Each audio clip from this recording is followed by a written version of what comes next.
Hello, everyone. Welcome to Fired Up, the podcast for marketers working in early and late stage startups. I'm Morgan McClintock, the CEO of startup marketing agency Firebrand. We've launched this podcast to interview the best in the business, but I'm not going to do it alone. So please meet my co-hosts. I'm Nicole Pytel, Firebrand's VP of Content Marketing. And I'm Chris Ulbrich, Firebrand's Head of Media Relations. I'm Ian Lipner, a tech PR and crisis communications veteran. We'll drop a new episode each week, so there's plenty of fuel for your marketing fire. Get the spark you need to take your startup to a whole new level. We are back. Welcome to Fired Up, everyone. I hope you're well. It is graduation season. So I've been going to a lot of ceremonies to celebrate the milestones in my kids' educational career. And they're really rather wonderful. You celebrate them over here a lot more than we do in the UK. And it made me think that it's really important to sort of mark those milestones with some sort of cultural significant events like that. And when we're startup marketing, we tend to be go, go, go all the time. Campaigns, you're sort of off onto one thing. Many programs that sort of keep running. It really is important for us to sometimes stop and take a moment to assess the work that we're doing and to celebrate the successes and to build some ceremony into that. One thing that I learned at the graduation ceremony, you often see the people throwing their hats up, and that's sort of synonymous with graduation. And even though kids aren't told to do it, they sort of, everybody does it and takes a photo, and that's how we've learned to keep doing it. There's another one that I learned, and maybe everybody knows this, but I did not. The turning of the tassel. Do you know this? This is you're wearing the hat, and at a certain point, the little tassel on your hat is on the left, and you move it over to the right, and the turning of the tassel marks the moment of graduation. And so I like the significance of having a ceremony that says, okay, this is finished and a new chapter is beginning. And I learned that. And so if you are going to one of these graduations soon, now you know what they're doing there. So anyway, congrats to everyone who's graduating. It's a wonderful time of life. Today, though, we are going to be talking about the dark funnel. We like to think that we really understand a lot about buyer behavior. We have a lot of attribution tools to tell us what's going on when people come to our website. But guess what? A lot of buyer behavior doesn't happen on our website. It happens elsewhere. It's word of mouth. It happens in communities. It happens in private messages, etc. So how do companies get a little insight into what goes on in there? And would shining a light on that change the marketing that we do? Well, today we have Josh Grose, who is currently head of growth at a stealth startup, and we'll find out a little bit about what that company does in a moment.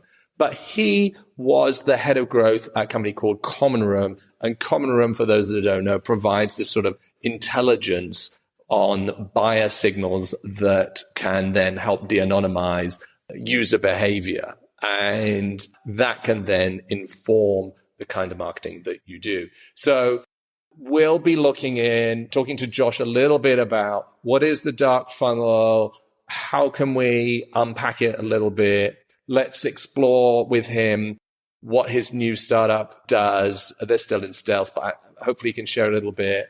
Also, what is it like founding a company today? It's certainly very different than it was 12, 18 months ago with the impact of AI, with the change in funding and the funding environment. So I'll be interested in his thoughts on that. So we have a great show in store for you today as we unlock the dark funnel with Josh Grose. So let's call him in. Josh, hi. Great to see you. Welcome to Fired Up. Thank you. Thanks for having me, Morgan. Good to see you as well.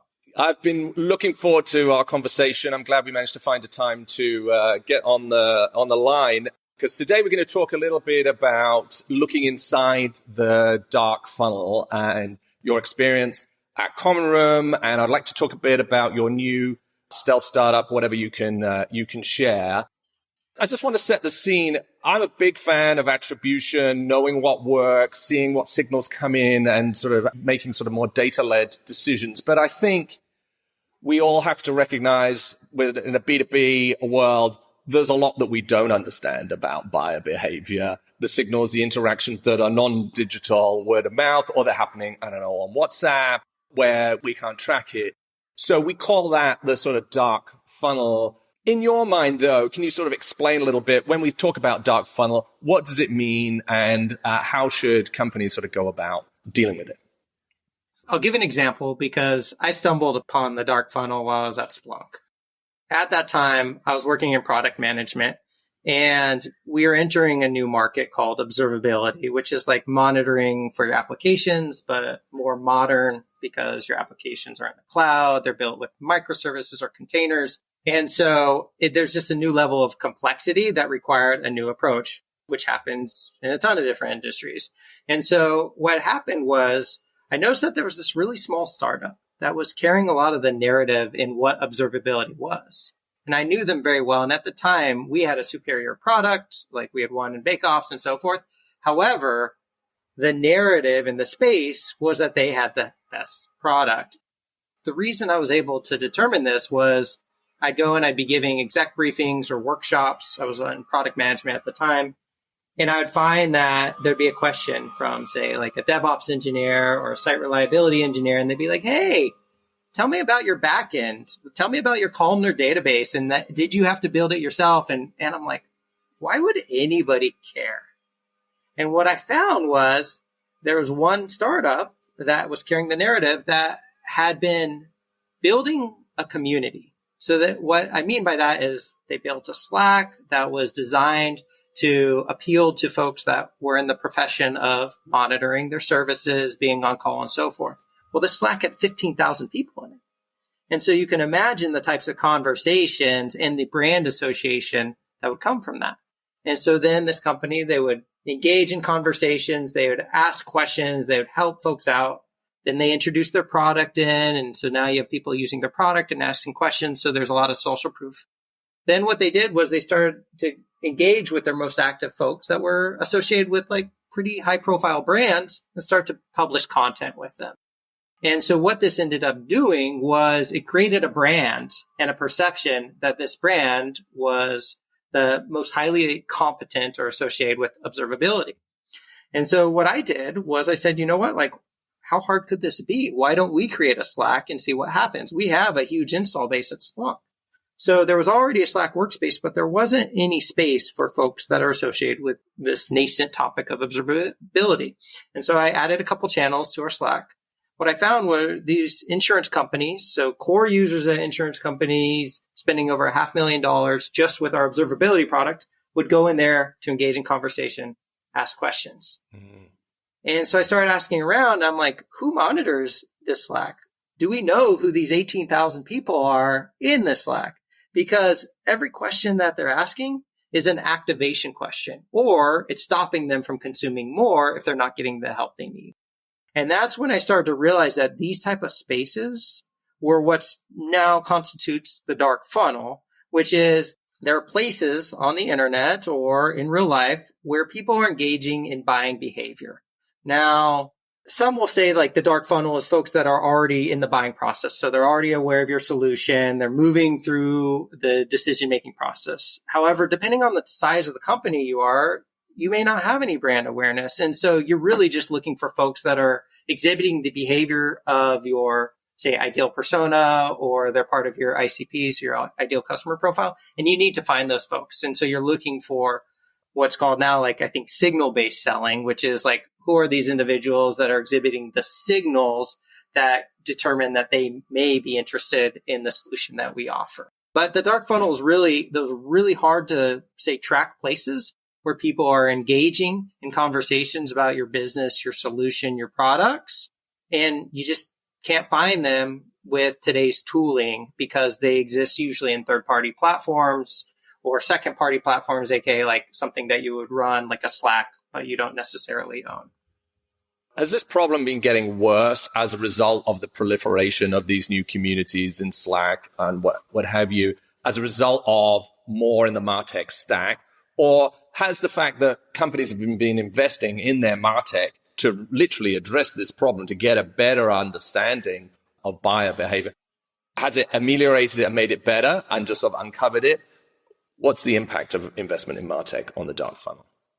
Well, there's the impact on the company that's investing and the end user or the person that they're targeting. And I would say a lot of the impact hasn't been beneficial for the buyer. It may help to a degree with attribution. Now, a lot of that gets used to say like, hey, we're delivering more value or we're getting more return on investment in our marketing initiatives. Still drawing a line from, say, the investment in the tooling you make. So who's visiting our website, who's searching for terms associated with us and so forth. It may be helpful, but if it's not actionable, you're just taking credit, but not actually following the path to understand what happened. And then you get these correlation challenges. And so I don't know if we're getting the return on investment as much as more data. So the insight's not necessarily coming. And I would say we're really far from personalizing and delivering relevant content based on that. However, I would say that is improving to a degree. Yeah, I mean, companies have been investing a lot in MarTech. I think it's slowing down because every new tool adds to complexity, has different definitions of what, even site visits are or what have you. And so you can actually end up getting more confused, I think, about what's actually happening and the actions to take as you just sort of layer in the next sort of shiny part of the MarTech stack, or rather confusingly. To add to that, I was talking to a analytics team at a publicly traded company, and they built their own lead scoring model, which had 90 plus data points. These would get fed into Salesforce. And so they're like, we can lead score with 90+% accuracy. As I was talking to a sales rep that was consuming this, they're like, it's a black box. We send the same message because we don't really know what signal to act on. And it's fascinating to me because a long time ago, I had a post on LinkedIn where I just asked, I was like, marketers seem to love these intent-based or dark funnel tools so that track website visits, identify the companies. However, sellers are kind of befuddled on what to do with it. I found that the issue is your sellers are actually more competent than you think. They know their products because the only way they're successful today, especially with technical products, is to know it well. And they have to get connections with their target buyers. So they have to deliver a personalized experience to some degree. They're looking for any data point that helps them to personalize. However, we just send a bundled offering of, hey, there's a high score and it's in this account. Well, if you don't tell me the person and you don't tell me what they're interested in or what they're engaging with, what am I going to send them?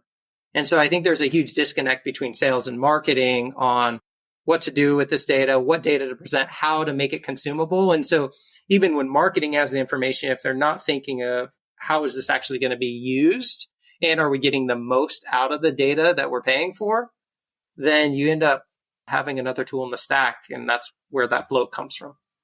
Right. So they've MQL because they've met some kind of lead scoring model, but you can arrive at that destination through lots of different paths. And you might be interested in you have different problems that you're trying to solve with the product. And so from a sales perspective, okay, yeah, you've met a certain threshold, but okay, you're at the start line for our conversation. I still don't know what you want. And so this is a particular problem, I think, with open source companies, right? I have users, they're definitely downloading my product. I don't know who it is in the organization. I don't know what their use case is. I want to upsell them to our enterprise tier or paid tier, but I don't really know what they're doing. And now these sort of signals can help sort of unpack that a little bit, right? It's kind of mind-blowing the success that open source has had because of the limitations placed on marketers and sellers. So this idea of open source, so you have a project, say I want to build the next AWS, but I want it to be all open source, meaning like anybody can access the code, they can contribute to the code, they can consume it and not pay us a dime. However, they have to run it themselves. So this idea of open source in infrastructure, it's huge. Like now you're even seeing it though in these B2B apps. So like competitors to Calendly, to Notion, to Airtable. So there's almost an open source alternative to everything. Yeah. The challenge is if you put your code up to be used by anybody, somebody can just download it, use it, and you'll never know. And so there's this void of data that open source never gets access to. So when I entered, say, the developer relations community space, go to market with Common Room, open source was our ICP because they were the ones that felt the pain the most because you have these sellers. Not only do they have no leads because they have no idea who to reach out to, but also they have no product usage signals.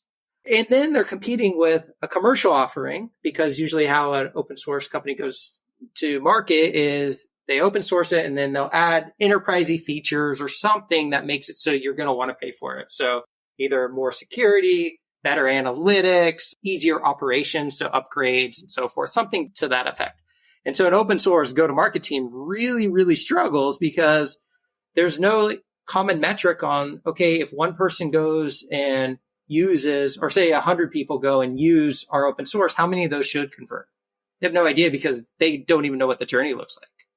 And so what we found was this dark funnel. So uncovering who these individuals were, that alone changed the dynamic of all of your subsequent go-to-market strategies because you can define your ICP. You can identify personas. You know who within an account to reach out to. You can start to do all the things that you would expect to do in a go-to-market function. This is the gap that sort of Common Room found, and you were one of the first sort of sales leaders there, bringing in their first sort of logos that, look, the classic go-to-market where here's our, we have a target list of people and we're going after them doesn't really work in open source. And we have to pick up on other signals, but it's basically another sort of almost CRM. Like, how did you go about selling that? And tell us a little bit about where Common Room fits in the stack and addresses that problem.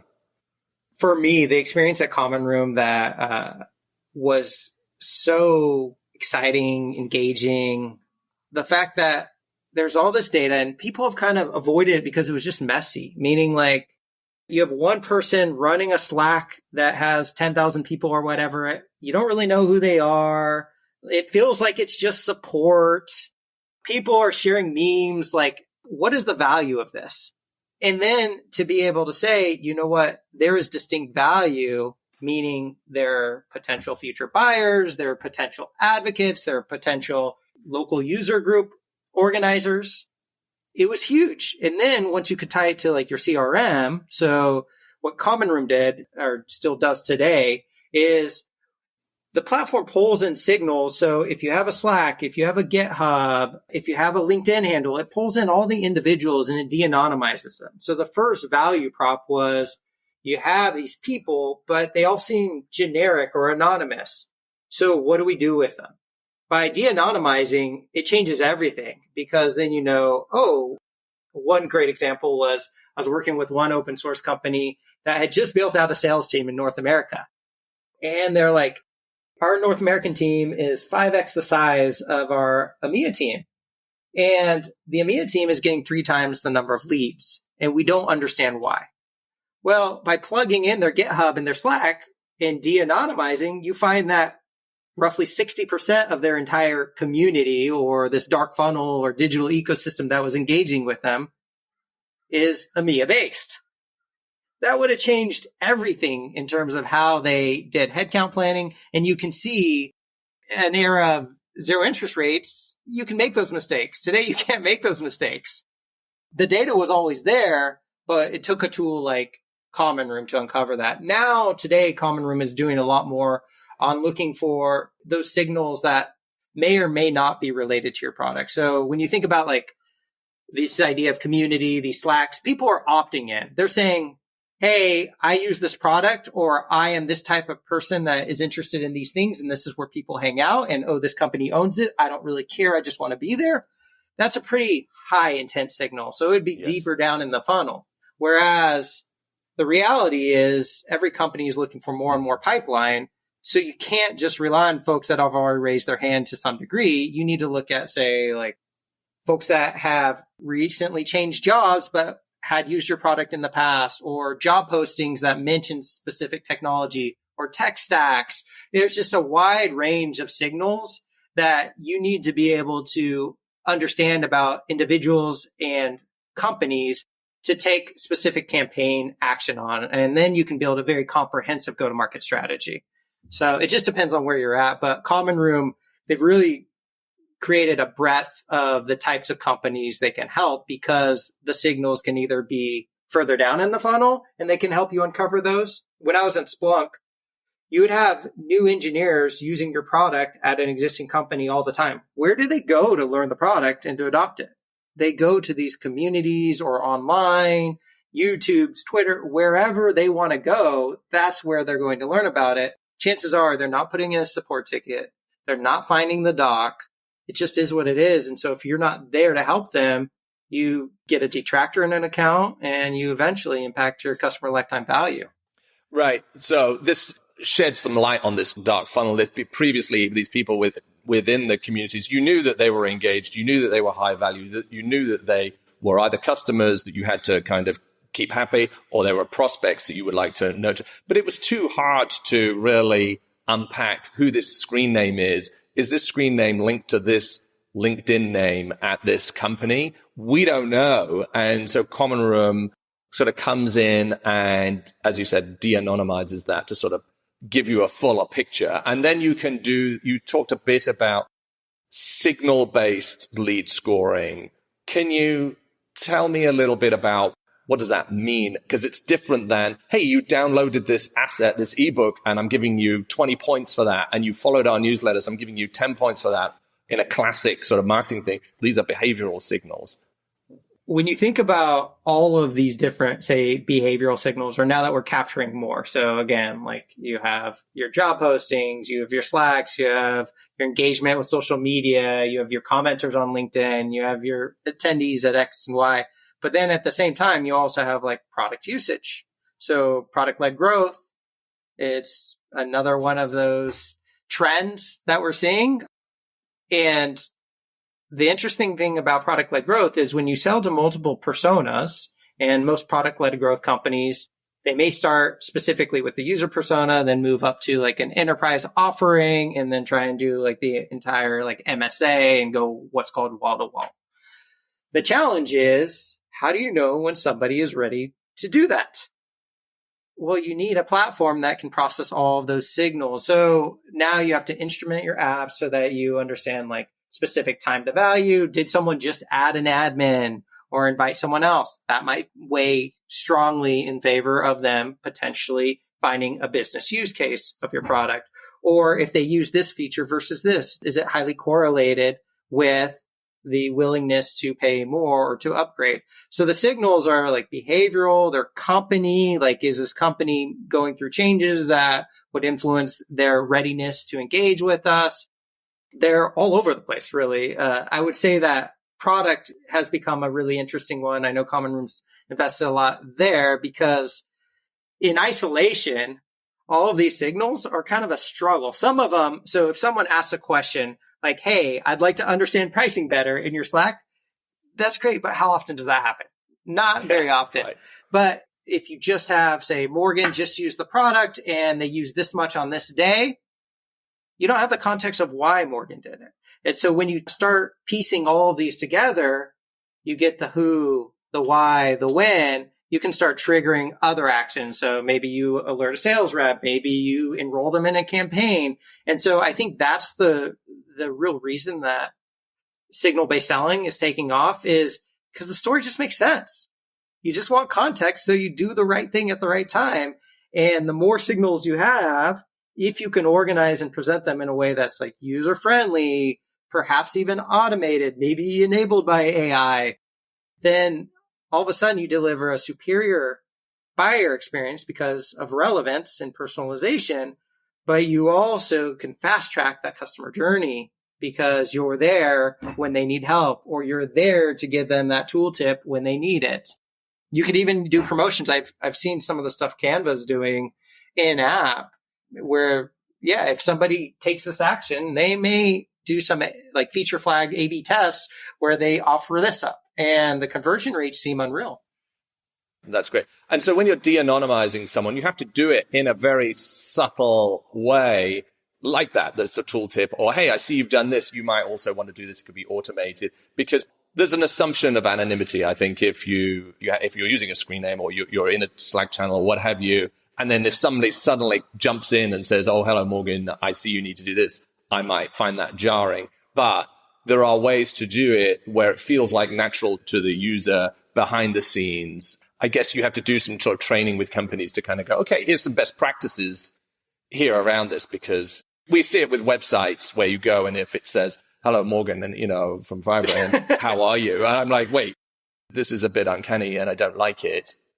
Did you see a little bit about that? Like, what were the lessons that you learned on the best practice around de-anonymizing people?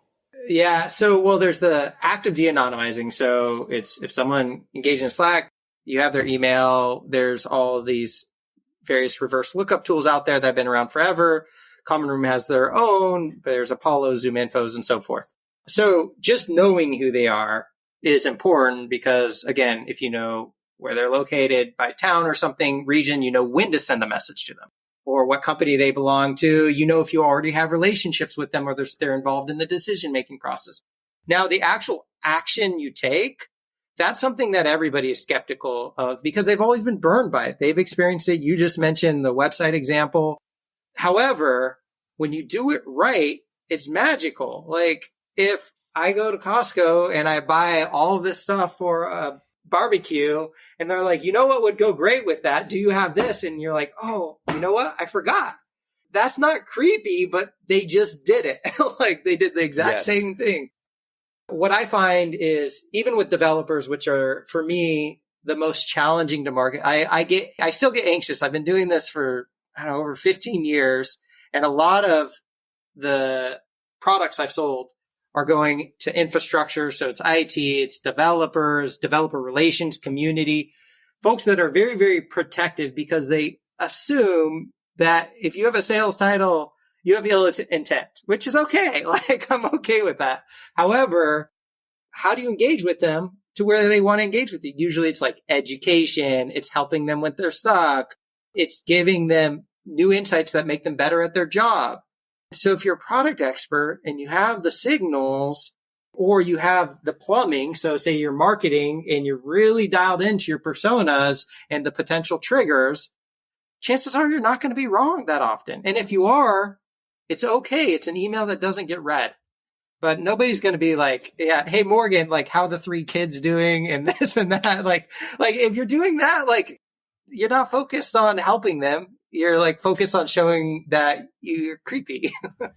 Yes. And so I guess this is where AI comes in a little bit, and maybe Common Room is sort of adding more of this to sort of, okay, there's a model behind this to make sure that, because there's a lot of signals to pass here, and there's a model to sort of score behind that. But how is AI feeding into this more signal-based scoring approach?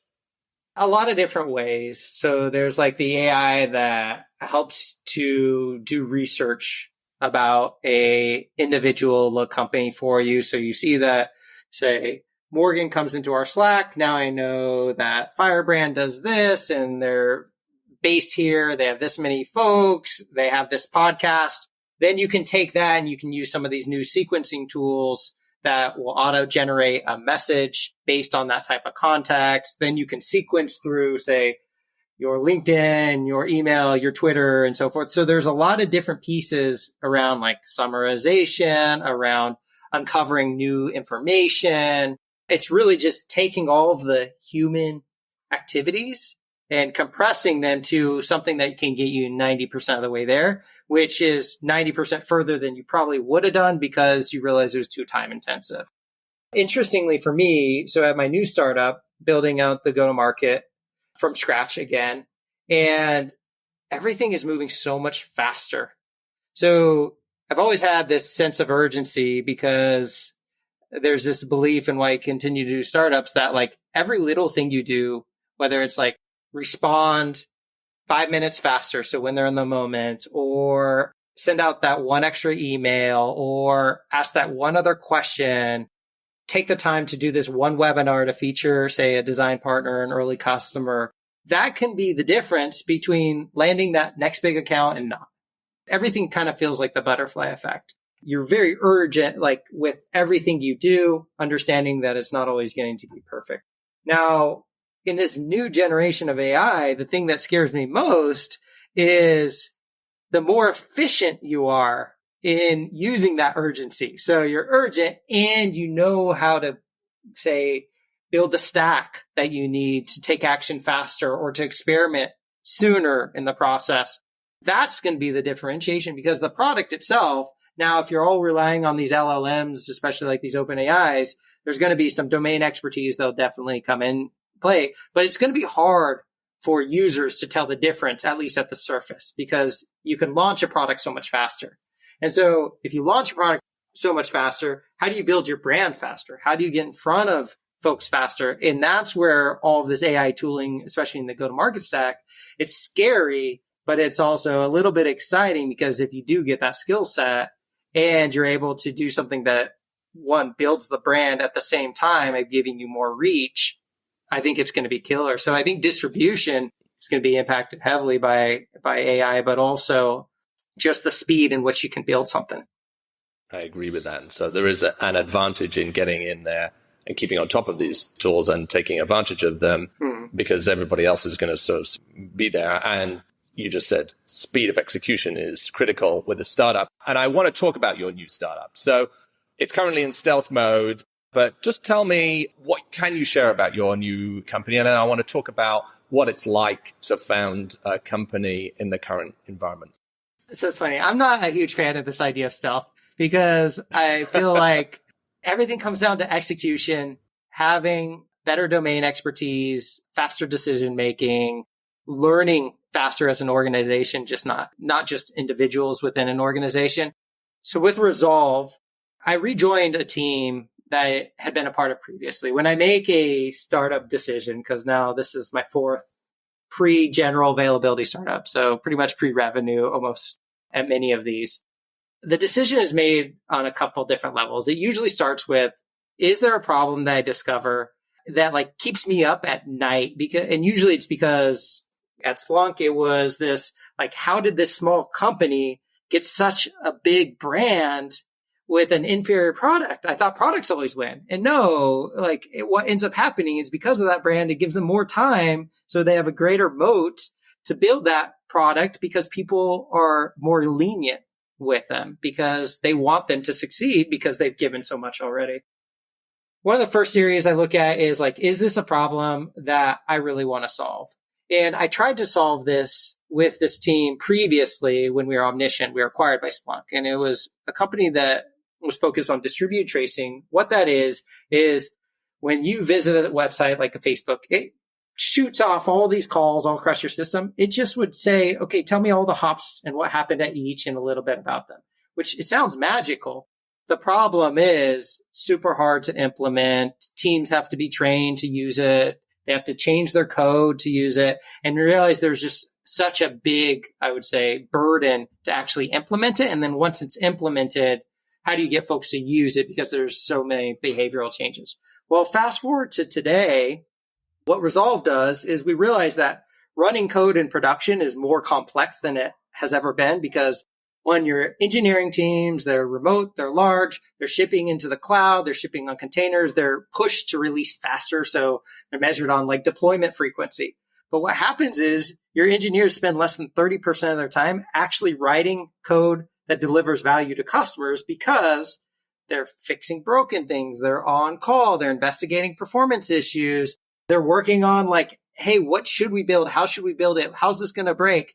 And so a lot of the AI focus for developers up until now has been about code generation. So how do we write code faster, better code, more reliable code, more secure code, etc. So you see a lot of those with these co-pilots.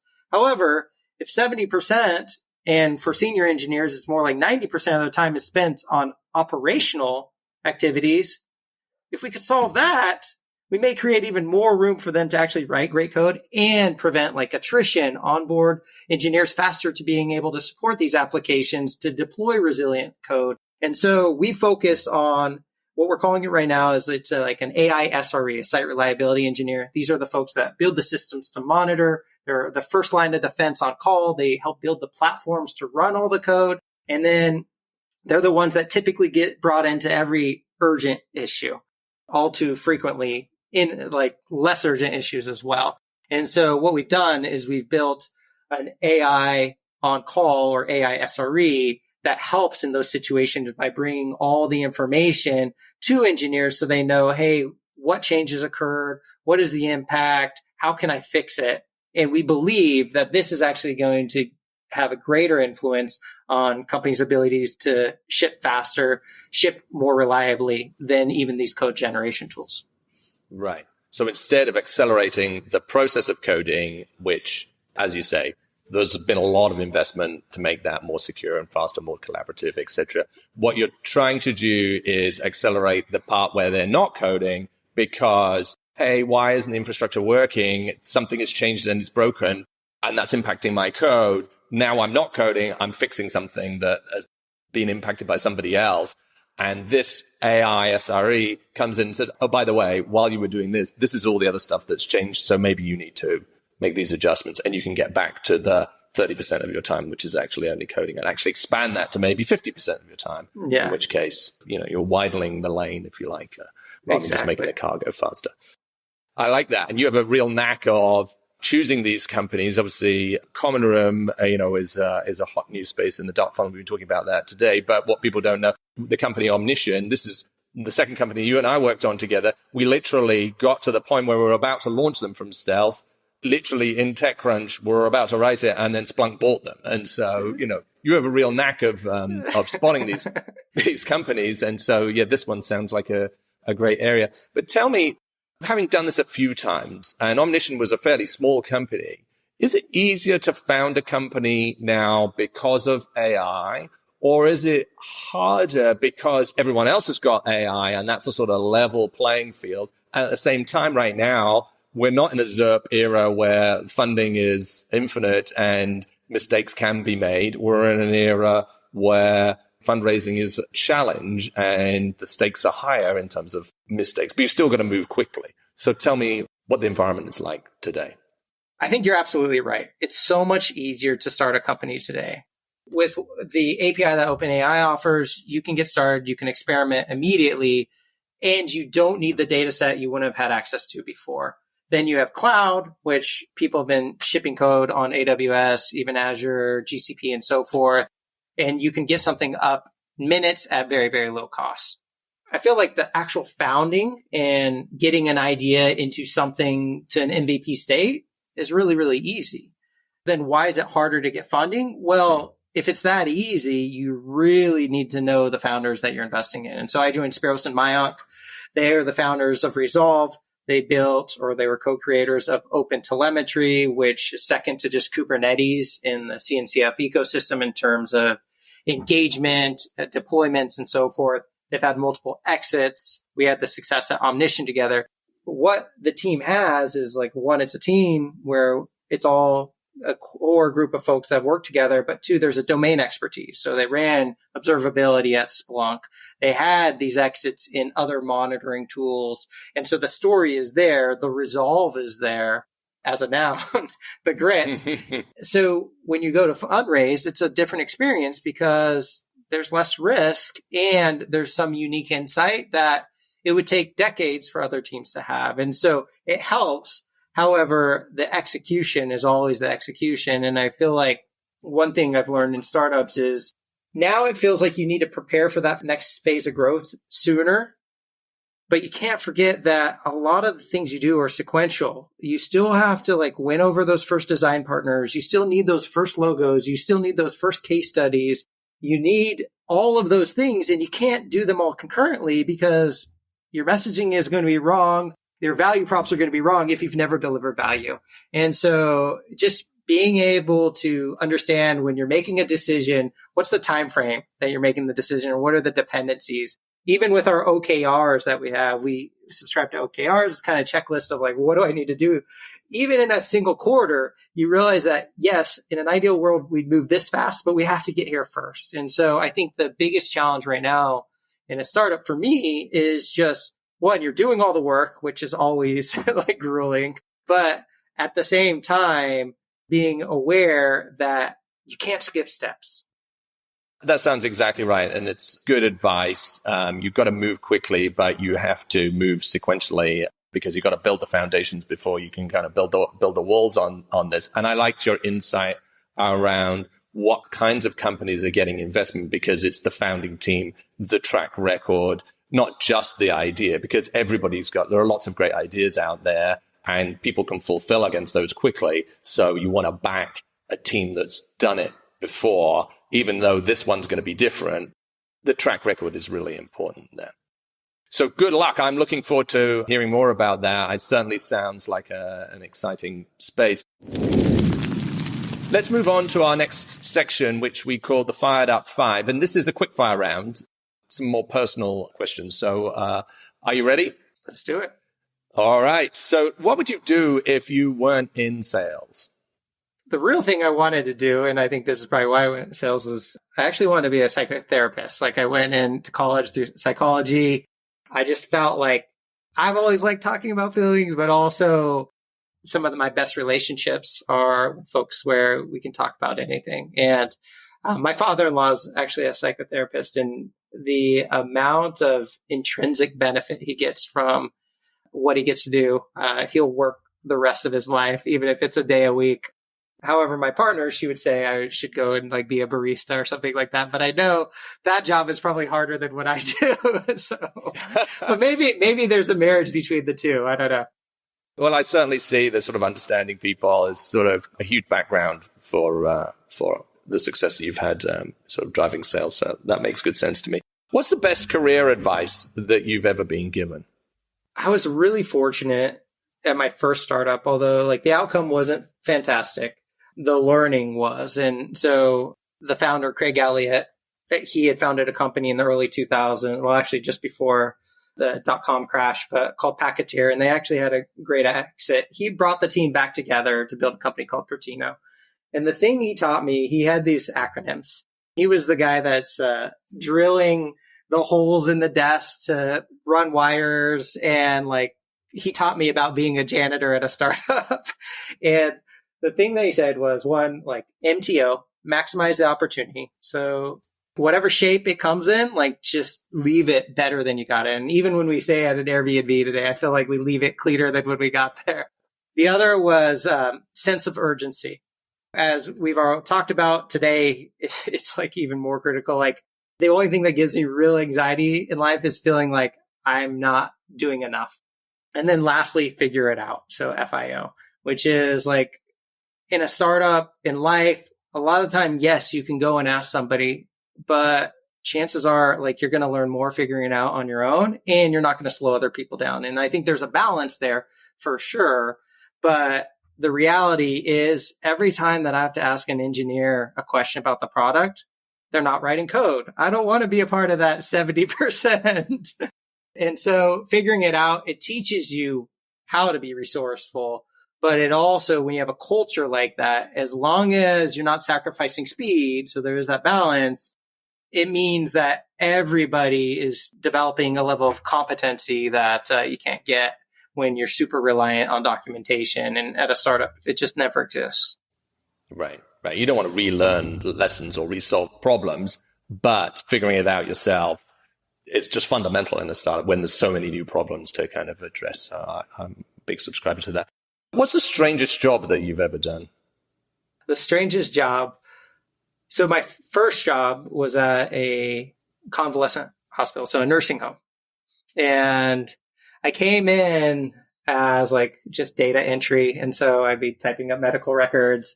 And one day, like the activities person called in sick or something. And they're like, hey, can you like lead this like bingo and then these exercises? And then you're doing like playing card games in the rooms. And it was just such a trip at that age. So I was 15 at the time. I think you could still work at 15, but just having to like develop that level of curiosity, because everybody in there has so many more lived experiences than like you may ever get.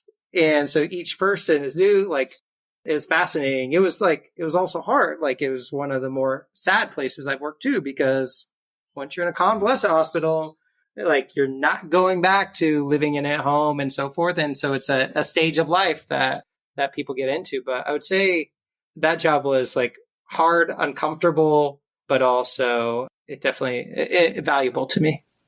Particularly for a teenager early on, I can definitely see that's important. What are you most excited about as we come into the back half of 2024?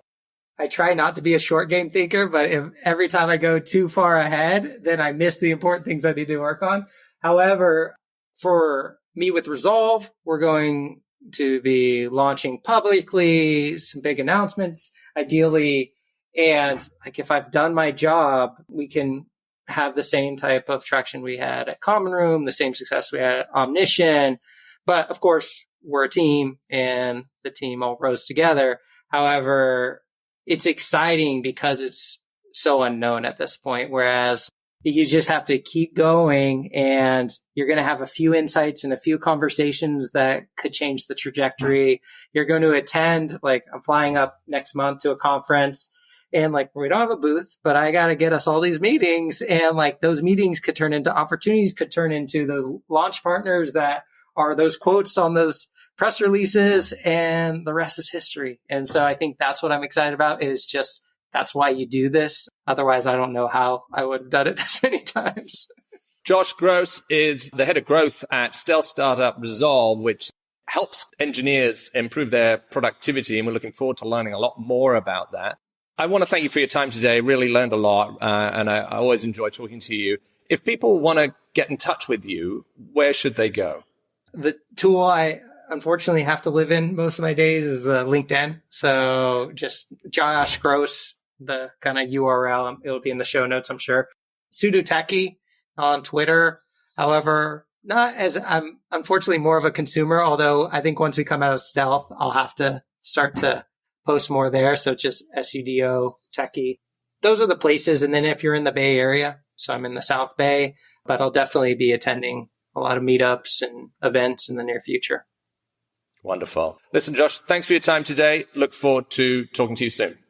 Thank you. Thanks for having me. Well, that about wraps it up for today. But before we close, we did want to offer all of our Fired Up friends a chance to grab a mega pack of all of our ebooks and guides. That's our guide to content marketing. That's our startup guide to paid media using Google Ads. It's our guide to attribution. You can get all of those, over 100 pages of goodness, at firebrand.marketing/fired up freebies. That's freebies with an S. And we hope you enjoyed the show. And if you did, please give us a rating wherever you get your podcasts, or drop us a note at firebrand.marketing.